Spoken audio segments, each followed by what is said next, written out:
கவிஞர் மோகனரங்கன் படைப்புகள் குறித்து சிறப்புரையாற்ற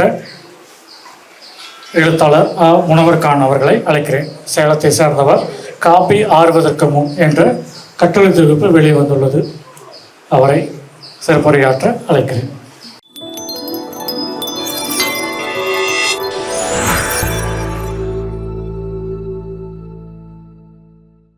அனைவருக்கும் வணக்கம். நண்பர் கவிஞர் மோகனரங்கனுக்கு 30 ஆண்டுகால நண்பர். அவருடைய முதல் கவிதை தொகுப்பு வருவதற்கு முன்பிருந்தே என்னுடைய நெருங்கிய நண்பரான மோகனரங்கனுக்கு இந்த இடத்தில் அவர் கிடைத்திருக்கும் விருது என்பது மிகுந்த தனிப்பட்ட மகிழ்ச்சியை எனக்கு அளிக்கிறது. விருது பெறும் மோகனரங்கனுக்கு என்னுடைய மனமார்ந்த வாழ்த்துக்களை தெரிவித்துக் கொள்கிறேன். ஏனென்றால் அவருடைய ஒவ்வொரு நிலையிலும் நான் உடன் இருந்திருக்கிறேன். அது எந்த ஒரு இலக்கிய கூட்டங்களுக்கு செல்வதாகட்டும், வேறு எங்கே செல்வதாகட்டும், இருவரும் இணைந்தே பயணித்திருக்கிறோம். அதனால் அவருடைய ஒவ்வொரு வளர்ச்சியும், அவர் ஒவ்வொரு தொகுப்பு வரும் பொழுதும், ஒவ்வொரு கவிதை வரும் பொழுதும் உடனிருந்து மகிழ்ந்தவன் என்ற முறையில் இந்த நிகழ்வு மிகுந்த மனநிறைவை தருகிறது. நவீன தமிழ் கவிதை உலகில் ஒரு கவிஞனின் தனித்துவம் என்பது அவனது குரலில் மட்டுமல்ல, அவன் அமைதி காக்கும் இடத்திலும் இருக்கிறது. அந்த வகையில் மோகனரங்கனின் கவிதைகள் நவீன தமிழ் கவிதை வெளியில் ஒரு தனித்துவமான தடத்தை பதிக்கின்றன. பொதுவாக சமகால கவிதைகள் நேரடி தன்மையுடனும் சமூக உரத்த குரலுடன் இயங்கி வரும் சூழலில் மோகனரங்கனின் வரிகள் ஒரு சிதிலமடைந்த கோவிலின் பிரகாரத்தில் நிலவும் நிசப்தத்தை போன்றதொரு அமைதியை கொண்டிருக்கின்றன. ஆனால் அந்த மௌனம் வெறும் வெற்று மௌனம் அல்ல. அது 1000 ஆண்டு கால வரலாற்றையும் வாழ்வின் அவலங்களையும் மனித மனத்தின் மிக நுட்பமான அசைவுகளையும் தனக்குள் உறைந்து வைத்திருக்கும் ஒரு கனமான அமைதி. மோகனரங்கனின் கவிதைகளை ஆழமாக உற்று நோக்கும் போது அவை காலம், கலை, ஆன்மீகம், தனி மனித மனச்சிதைவு ஆகிய 4 மையப்புள்ளிகளில் சுழல்வதை காண முடிகிறது.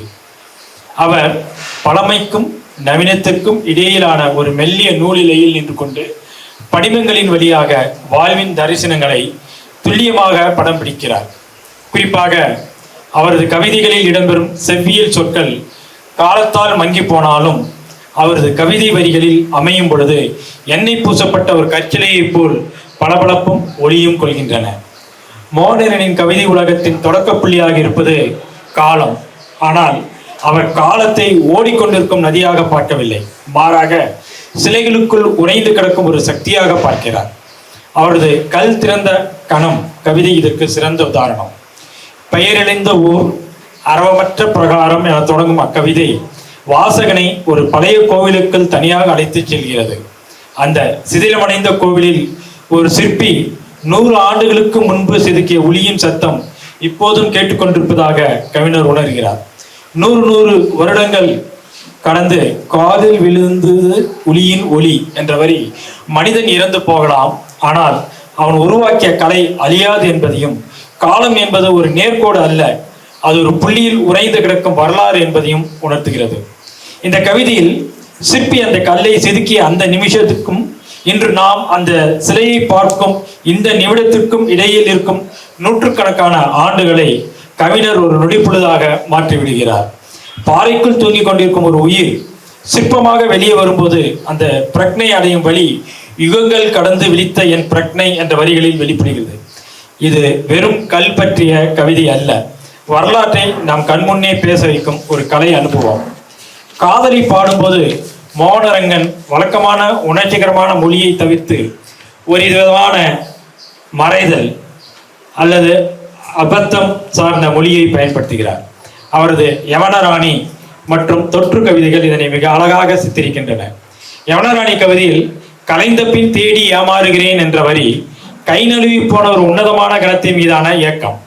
அது ஒரு ரகசியத்தை தேடி அலையும் மனதின் சித்திரம். அதுபோல தொற்று கவிதையில் காதல் என்பது வெறும் முத்தம் அல்ல, அது ஒரு தொற்று. முத்தத்தின் ஈரத்தை விட அதன் மூலம் மூளை மடிப்புகளில் முளைக்கும் பித்துக்களின் வித்துக்களை அவர் பேசுவது நவீன தமிழ் கவிதையில் ஒரு சிறப்பு.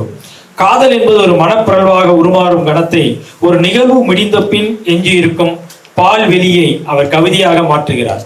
ஒரு முத்தம் முடிந்து விடுகிறது, ஒரு ரகசியம் கலைந்து விடுகிறது, ஆனால் அதன் பிறகு எஞ்சும் வெற்றிடம்தான் கவிதையாகிறது. மோகனரங்கனின் கவிதைகளில் மிகவும் உருக்கமான பகுதி ஒரு கலைஞனின் மனநிலையை பேசும் கவிதைகள். நெடுவழி தனிமை கவிதை வான்கோ போன்ற ஒரு கலைஞனின் சித்திரவதை மிகுந்த மனநிலையை நினைவூட்டுகிறது. கலைஞன் தன் காதியை அறுத்து கொள்ளும் அளவுக்கு ஏன் செல்கிறான்? அது வன்முறை அல்ல, அது உலகத்தின் மொழி புரியாததாலும் தன் உள்மனத்திற்குள் ஓடும் இசையை மட்டும் கேட்க விரும்பியதாலும் எடுக்கப்பட்ட முடிவு. வர்ணங்களின் இசையை பார்க்க தெரியாத எனது குருட்டு காதுகளின் அருகே என்று அவர் சொல்லும்போது அது சாதாரண காதுகளை பற்றியதல்ல, புலன்களுக்கு எட்டாத கலை அனுபவத்தை பற்றியது. முக்கியமான ஒரு தத்துவத்தை இங்கே கவிஞர் முன்வைக்கிறார். சித்தத்திற்கும் செயலுக்குமான தொலையா பால்வெளி என்று தான் நினைக்கும் ஒரு விஷயத்தை கச்சிதமாக படைப்பாக மாற்ற முடியாமல் போகும்போது ஏற்படும் அந்த இடைவெளிதான் ஒரு கலைஞனை பித்தனாக்குகிறது. அந்த பித்த நிலைதான் அவனது தனிமைக்கான காரணம். இந்த உலகத்தின் அர்த்தமற்ற சப்தங்களை நிறுத்திவிட்டு தன் ஆன்மாவின் ரகசிய இசையை கேட்கும் கலைஞனின் துயரத்தை மோகனரங்கன் இதில் ஆழமாக பதிவு செய்திருக்கிறார். ஆன்மீகம் குறித்த மோகனரங்கனின் பார்வைகள் சமூக விமர்சனத்தோடு இணைந்து வருகின்றன. மகத்துவம் மற்றும் திருவிளையாடல் ஆகிய கவிதைகள் மத நிறுவனங்களுக்கும் எளிய மக்களின் நம்பிக்கைக்குமான இடைவெளியை பேசுகின்றன. மகத்துவம் கவிதையில் கோவிலின் கற்பகிரகத்தில் விதிகளுக்கு கட்டுப்பட்டு அமர்ந்திருக்கும் தேவியையும் ஊருக்கு வெளியே வெயிலிலும் மழையிலும் மக்களுக்காக காத்து நிற்கும் காவல் சிறு தெய்வங்களையும் ஒப்பிடுகிறார். மகிமை தெய்வத்திற்கு கூறுவது மக்களால் தான் என்றாலும் மக்களுக்கு என்னவோ எட்டியே நிற்கின்ற கடவுளை தான் எப்பவுமே பிடிக்கிறது என்ற வரி மனித மனத்தின் விசித்திரமான தாழ்வு மனப்பான்மையை தோலுரித்து காட்டுகிறது. அதேபோல் திருவிளையாடல் கவிதையில் கடவுள் என்பவர் மனிதனின் துயரங்களுக்கு பதில் சொல்பவர் அல்ல, மாறாக மனிதனின் அழுகுரலை கேட்காது போல பாவனை செய்துவிட்டு தன் அடுத்த அற்புதத்தை நிகழ்த்த புதியதொரு பூஞ்சியான இதயத்தை தேடிச் செல்லும் ஒரு இயந்திரமாக சித்தரிக்கப்படுகிறார். இது ஒரு கசப்பான யதார்த்தம். மனிதன் தனது துயரத்தை பெரிதாக எண்ணி முறையிடும் போது இந்த உலகம் எவ்வித சலனமுமின்றி தன் இயக்கத்தை தொடர்கிறது என்பதை இந்த கவிதை மிக கூர்மையாக சுட்டி காட்டுகிறது. நவீன குடும்ப அமைப்பில் காதல் எப்படி தேய்ந்து போகிறது என்பதை கண்ணுறக்கம் என்ற கவிதை மூலம் மோகனரங்கன் விளக்குகிறார். ஒரு இளம் தாய் தன் குழந்தையின் உடைந்த பொம்மையை சரி செய்யும் அதே கைகளால் தன் கணவனின் மீதான அருவருப்பை தாங்கிக் கொள்ளும் அந்த முரண் நவீன உறவுகளின் ஒரு அவலம். வீட்டை கூட்டி ஒழுங்குபடுத்துகையில் ஒரு பெண் தன் கணவனை ஒரு பிரதான விலங்கு போல பார்ப்பது அந்த உறவு இப்போது பராமரிப்பு என்ற நிலைக்கு தள்ளிவிடப்பட்டதை குறிக்கிறது. நீண்ட காலமாக தொடரும் இயந்திரத்தனமான வாழ்வில் அன்பு மறைந்து வெறும் கடமை மட்டுமே மிஞ்சும் போது மனிதர்கள் ஒருவருக்கொருவர் அந்நியப்பட்டு போகிறார்கள் என்பதை மிக நுட்பமாக காட்டுகிறார். அவருடைய புகழ்பெற்ற ஒரு கவிதை ஹம்பி. கவிதையின் தொடக்கத்தில்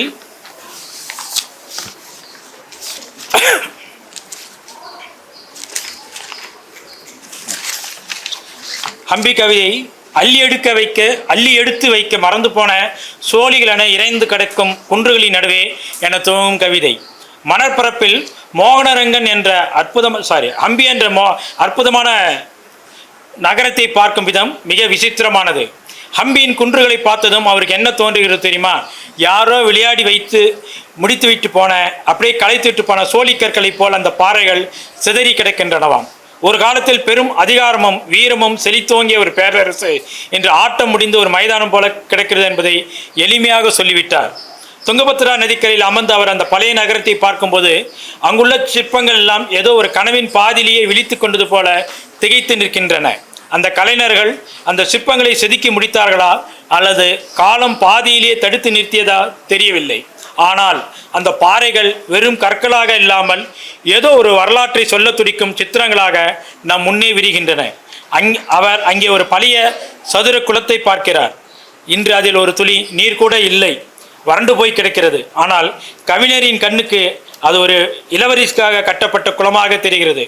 பெயருமின்றி நீருமின்றி இருக்கும் அந்த குளம் வரலாற்றின் ஒரு மௌனமான சாட்சியாக அங்கே நிற்கிறது. கவிதையின் இறுதி பகுதி நம்மை ஒரு விதமான நடுக்கத்திற்கு உள்ளாக்கும். அந்த வறண்ட நிலத்தை பார்க்கும்போது கவிஞருக்கு வெறும் கற்கள் மட்டும் தெரியவில்லை, பலிச்சோறு கூட போட ஆளில்லாத வரலாற்றில் மறைந்து போன நம் மூதாதையர்களின் பசித்த முகங்கள் அங்கே தெரிகின்றன. நீரில்லாத இடத்தில் மீன்கள் துடிப்பது எவ்வளவு வேதனையானதோ அதே போல அந்த பழைய மனிதர்களின் ஆன்மாக்கள் பசியோடு அங்கே துள்ளி குதிப்பதாக அவர் உணர்கிறார்.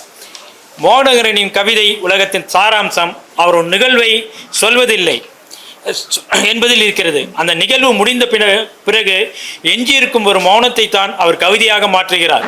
சிற்பியின் ஒளி நின்ற பிறகு எஞ்சியிருக்கும் சிற்பம், ஒரு முத்தம் முடிந்த பிறகு எஞ்சியிருக்கும் பித்து, பக்தி முடிந்த பிறகு எஞ்சியிருக்கும் தூரம், இவைதான் அவர் கவிதைகளில் ஆன்மா. அவர் கவிதைகள் ஒரு விசித்திரமான வித்தியை செய்கின்றன. மிக குறைவான சொற்களில் மிகப்பெரிய சித்திரத்தை நம் கண்முன் எழுப்பிவிடுகிறார்.